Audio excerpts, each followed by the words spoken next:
we Vern bought a plane. It was a Piper Navajo Chieftain. It was a 7-seater. And what happened was, we were in Omaha, Nebraska wrestling. I flew down commercially because I was scared to death of this damn plane. And Vern hired this doggone ex-military pilot, and that son of a gun thought he could fly through, a tornado, and he'd still, it scared the shit out of all of us. So what happened was, Mad Dog, his son, was in trouble in Montreal. So Mad Dog was going to fly from Omaha to Minneapolis and then get in the car and drive that night to Montreal. And he asked me if I had any bennies. And, everybody, when you were on the road, then everybody had their own little medicine cabinet, and they had the bennies and they had the sleeping pills and they had, some pain medicines. So I gave Mad Dog 2 15-milligram dexedrine spaniels, which were time released. And I told him, I says, Mad Dog, here's the deal. Don't take this until you get in your car at the airport and you head to Montreal. I says, it'll make you drive fine for 10 hours. So he said, okay. So during the course, and he was in the main event that night.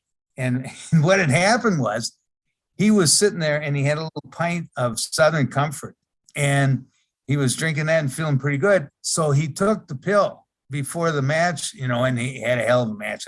They disqualified him because he was out in the doggone crowd and swinging at people and everything. So what happened was, he gets on the plane, and Adrian Adonis, who was on the plane, God rest his soul, Keith Franks, noticed that he was real hyper and really, so he gave him a Quaalude, which is a downer.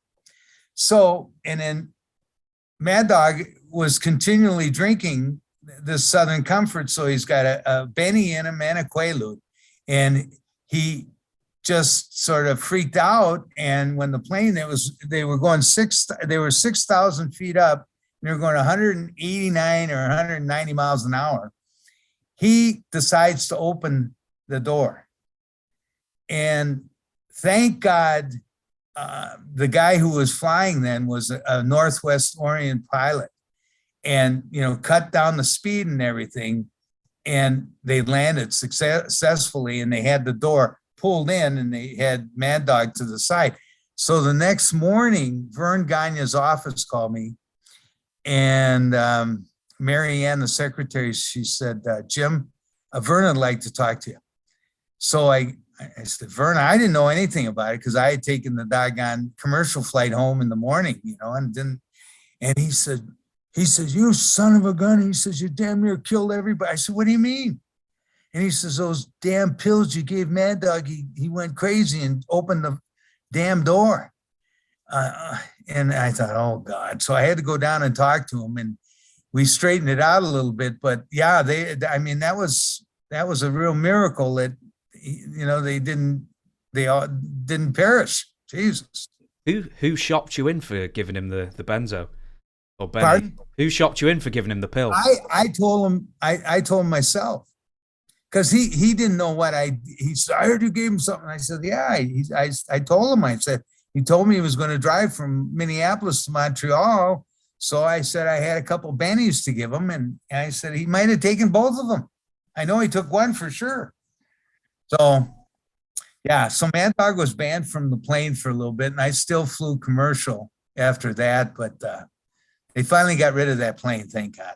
I can't imagine that would have filled you with confidence to get on a small jet afterwards as well, with Mad Dog. Well, see, this was a prop plane, and it wasn't pressurized, so it only can fly at probably 6,000 to 8,000 feet above, and so we were at the mercy of whichever way he flew the damn thing. And he was the type of guy, this Roy Bradley, he never deviate between 2 points.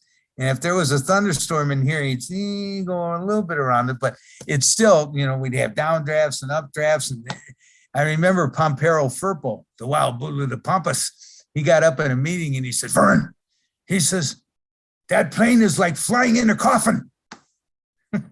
It could have been the coffin as well if Mad Yeah, Dog I was know hanging it. about. Yes.